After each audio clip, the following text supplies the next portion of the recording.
Assalamualaikum warahmatullahi wabarakatuh. Bertemu kembali dengan channel Ibra Fatih 18, channel sejarah, pengajian, ilmu leluhur dan budaya Nusantara. Saat ini kita akan berdiskusi tentang ramalan kehancuran Indonesia. Dan itu akan kita hubungkan dengan beberapa ramalan dari Pujangga Nusantara. Salah satunya adalah Raden Ronggowarsito dan hasil istikharah atau ilham dari Sunan Giri Prapen atau yang dikenal dengan Ramalan Jangka Jayabaya.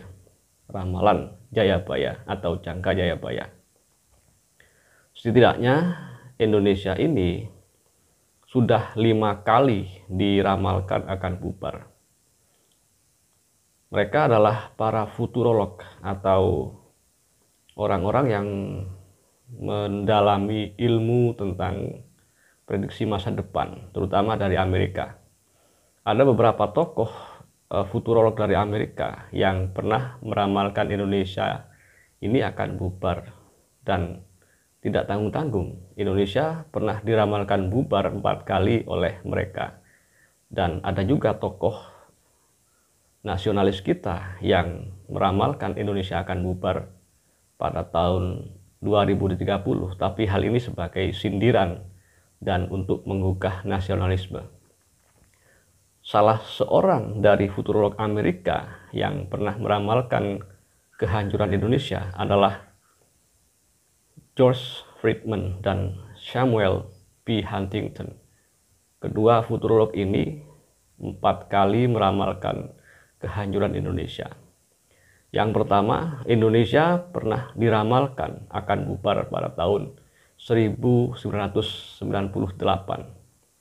Karena seperti yang kita tahu saat itu terjadi krisis moneter yang awalnya terjadi di Filipina, kemudian merembet ke Indonesia dan ke beberapa negara di Asia Tenggara. Tetapi yang dampaknya paling terasa adalah di Indonesia hingga saat itu sampai menjadi penyebab reformasi dengan ditandai dengan lengsernya Presiden Soeharto. Dalam proses reformasi ini juga menelan banyak nyawa dan terjadi beberapa tragedi yang datang menyusulnya. Saat itu memang keadaan Indonesia, saya merupakan salah satu saksi sejarah ya. Ketika itu saya masih duduk di Madrasah Tsanawiyah. Memang ekonomi sulit, kemudian banyak demonstrasi. Dan karena kebebasan pers saat itu baru dibuka dengan lengsernya Pak Soeharto, akhirnya hoax yang menurut saya paling parah nih ya ketika itu. Tiba-tiba banyak koran-koran kuning yang memberitakan snobisme atau bombasme, memberitakan berita-berita bohong sehingga masyarakat menjadi kebingungan. Selain naiknya harga-harga, juga isu-isu saat itu begitu liar. Apalagi tidak lama kemudian ada isu teror ninja. Sebenarnya teror ninja ini hanya terjadi di Banyuwangi, tetapi merembet ke berbagai wilayah di Jawa Timur khususnya, bahkan sampai ke Pasuruan. Sehingga pada saat itu saya menyaksikan sendiri rumah atau kediaman para kiai ini sampai dijaga oleh masyarakat karena takutnya ada teror ninja. Tetapi alhamdulillah prediksi futurolog Amerika pada tahun 1998 ini tidak terjadi. Indonesia bisa melewati fase kritisnya dengan terpilihnya almarhum Presiden Gus Dur atau Kiai Haji Abdurrahman Wahid. Kemudian juga para futurolog Amerika pernah meramalkan bahwa Indonesia akan bubar pada tahun 2004. saat itu memang terjadi krisis kedua. Bahkan ini multidimensi krisisnya. Bahkan para futurolog Amerika ini meramalkan Indonesia, pulau-pulau besarnya ini sudah digambar atau dirancang oleh negara-negara besar. Pulau-pulau besar Indonesia ini akan dibagi-bagi. Pulau-pulau yang diduduki oleh mayoritas Muslim, konon saat itu akan diberikan atau dibagikan kepada negara-negara Timur Tengah. Bisa jadi mungkin Arab Saudi. Dan wilayah-wilayah yang mayoritas penduduknya adalah kaum non-muslim seperti saudara-saudara kita di Kristen dan lain sebagainya, itu akan diberikan kepada negara-negara besar yang lain. Tentu saja ini erat kaitannya dengan sumber daya alam Indonesia yang memang begitu melimpah. Tapi alhamdulillah kita bisa melewati tahun 2004 dengan baik-baik saja, dan sehingga saat ini 2024, 20 tahun kemudian, Indonesia alhamdulillah baik-baik saja. Kemudian juga Indonesia juga pernah diramalkan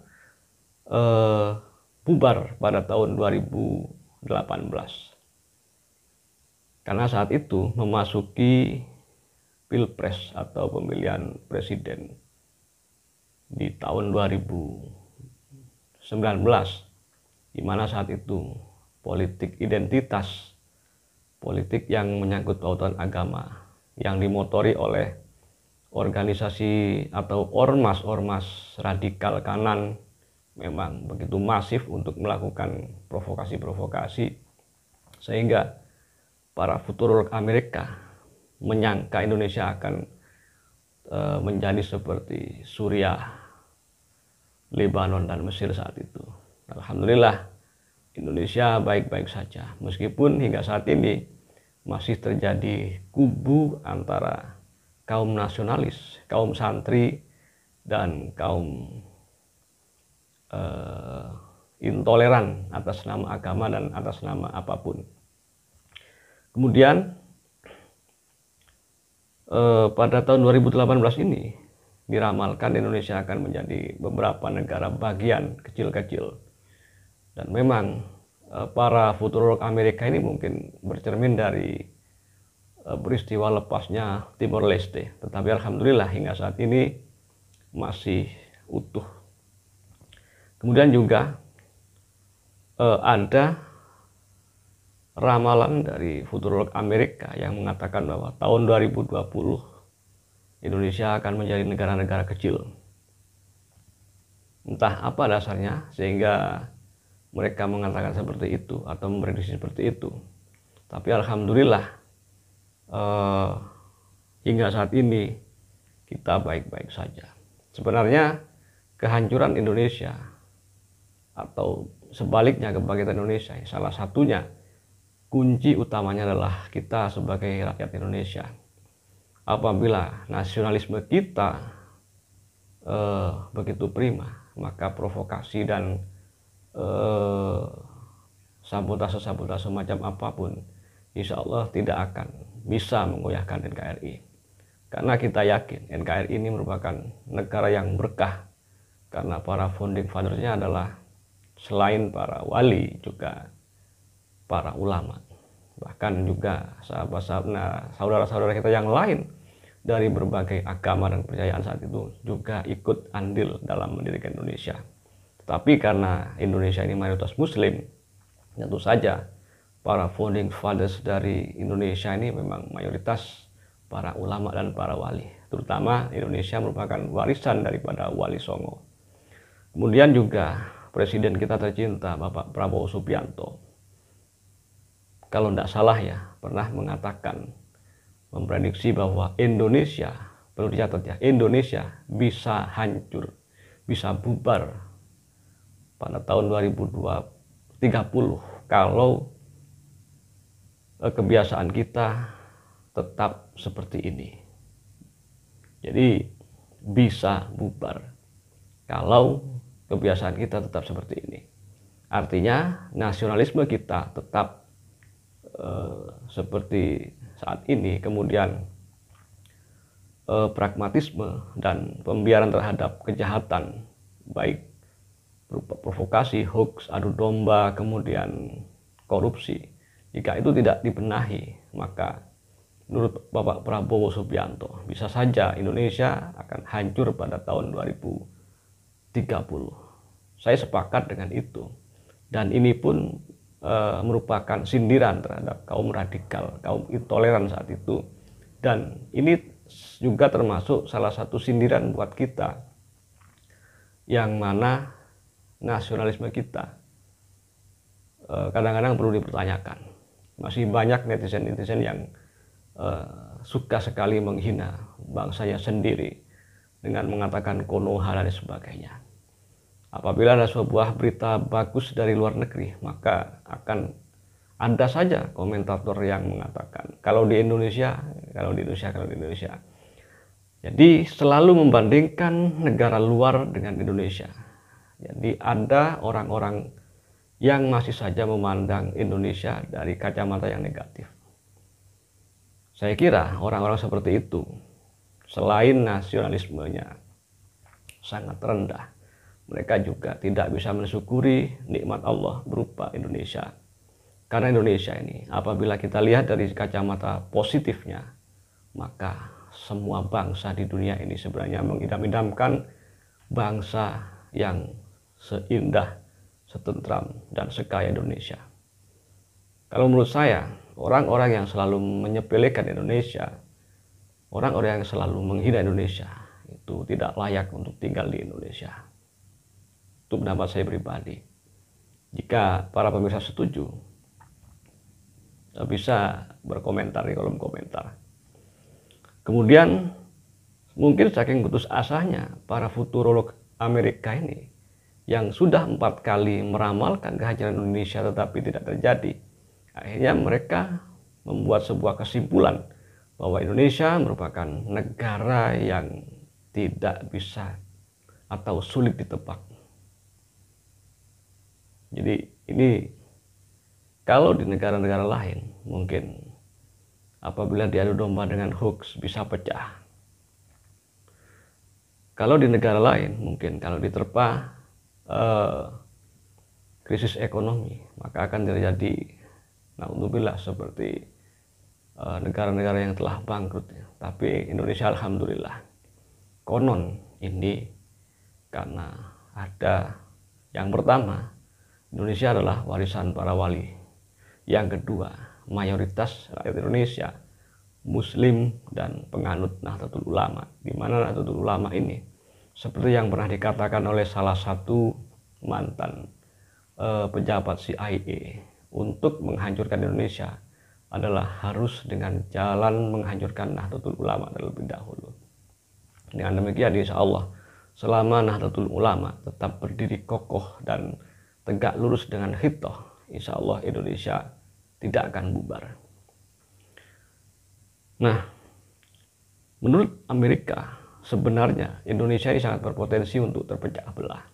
Karena menurut hasil penelitian mereka, bukan penelitian ya, spionase mereka, bahwa negara yang terdiri dari berbagai suku, pulau, dan kebudayaan biasanya akan mudah hancur apabila disentil dengan konspirasi-konspirasi. Tetapi alhamdulillah Indonesia tidak seperti itu.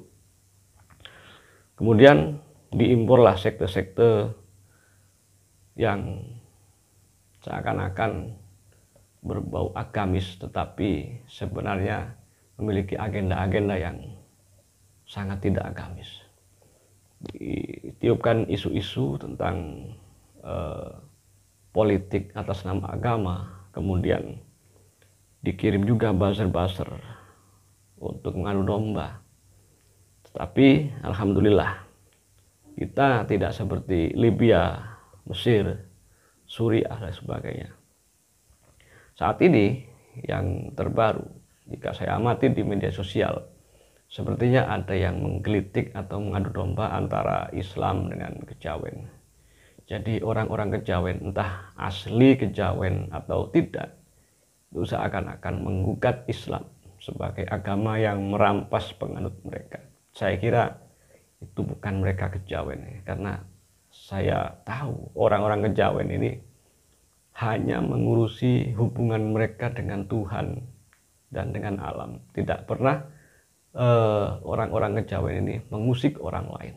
Jadi jika ada postingan-postingan yang mengatasnamakan kejawen, kemudian menjelek-jelekkan agama lain, saya yakin itu bukan mereka. Dan juga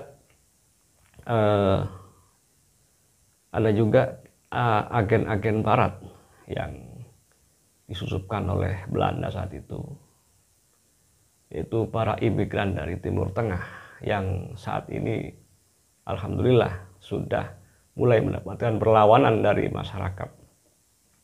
Insya Allah di tahun 2025 ini kita akan memasuki era Kolosepo.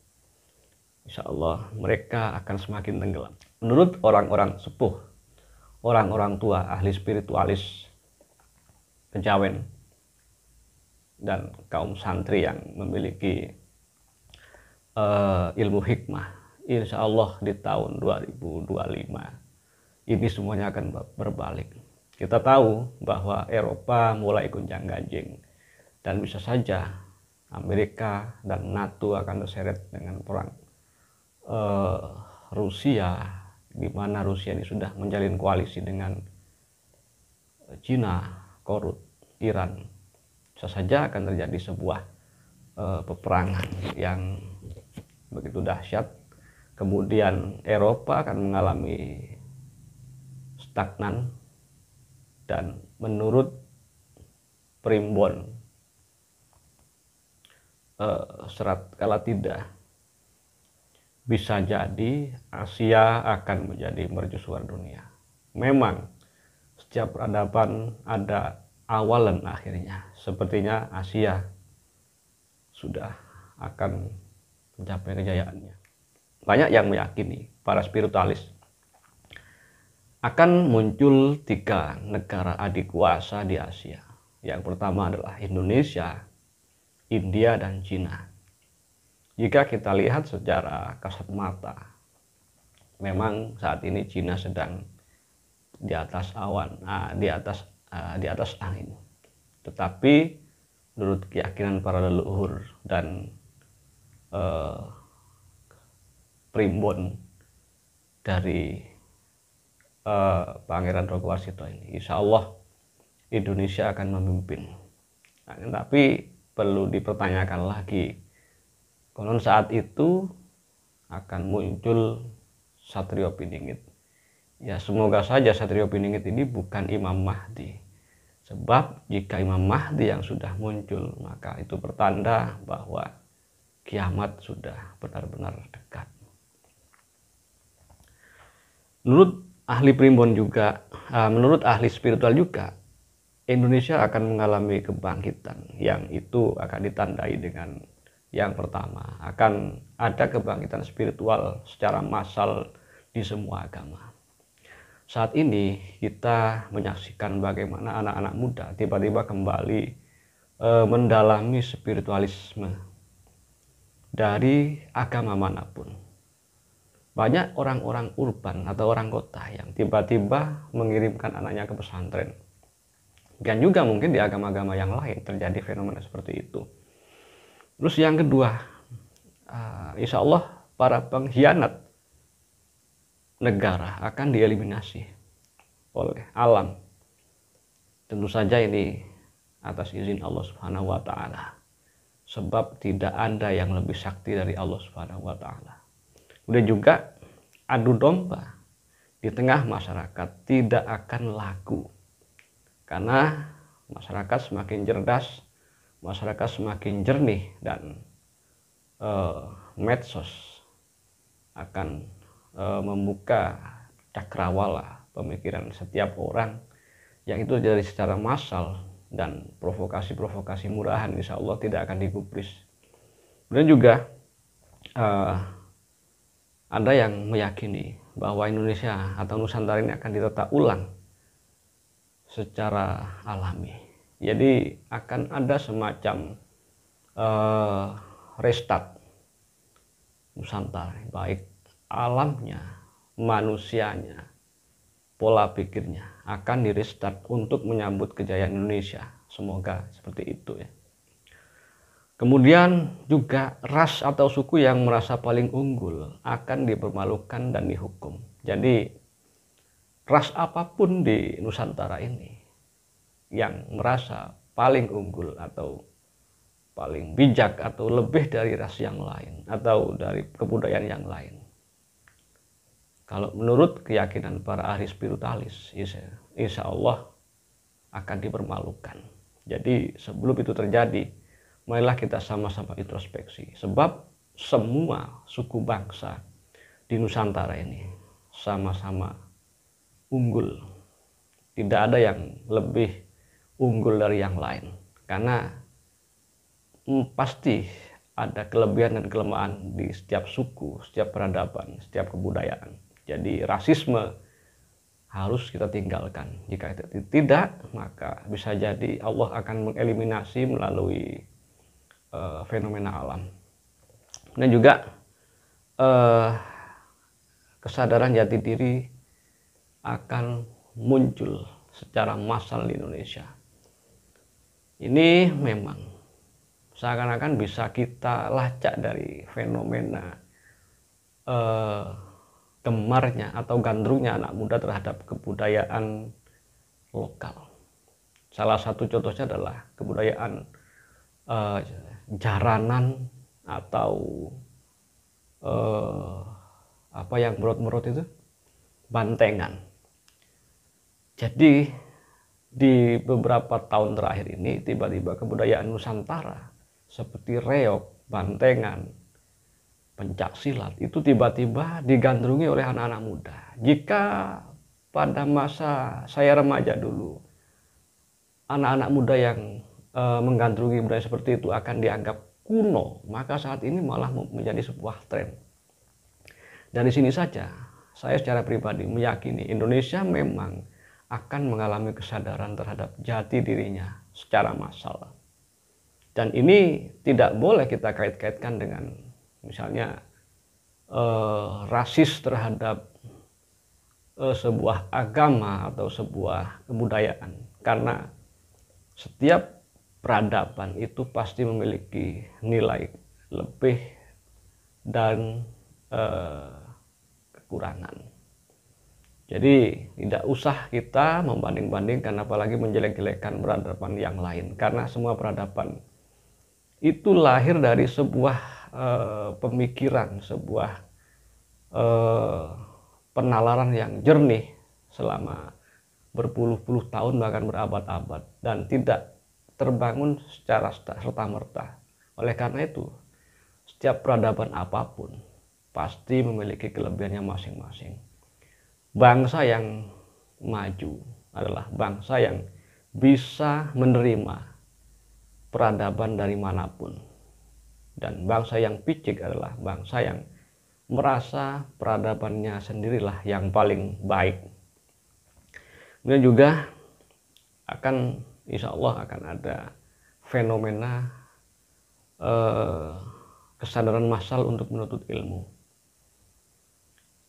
Ini bisa jadi akan terjadi pada kita semua dengan semakin baiknya koneksi internet, sumber literasi dan lain sebagainya. Apalagi kita berharap Pak Prabowo benar-benar akan mensejahterakan para guru dan memperbaiki gizi para pelajar.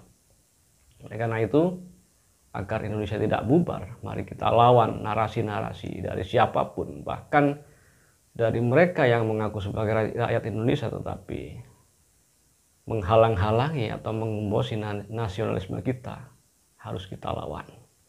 Jika itu sebuah channel atau akun, kita laporkan akun-akun itu biar lekas di take down oleh YouTube, oleh TikTok, oleh Facebook. Dan salam Nusantara. Assalamualaikum warahmatullahi wabarakatuh.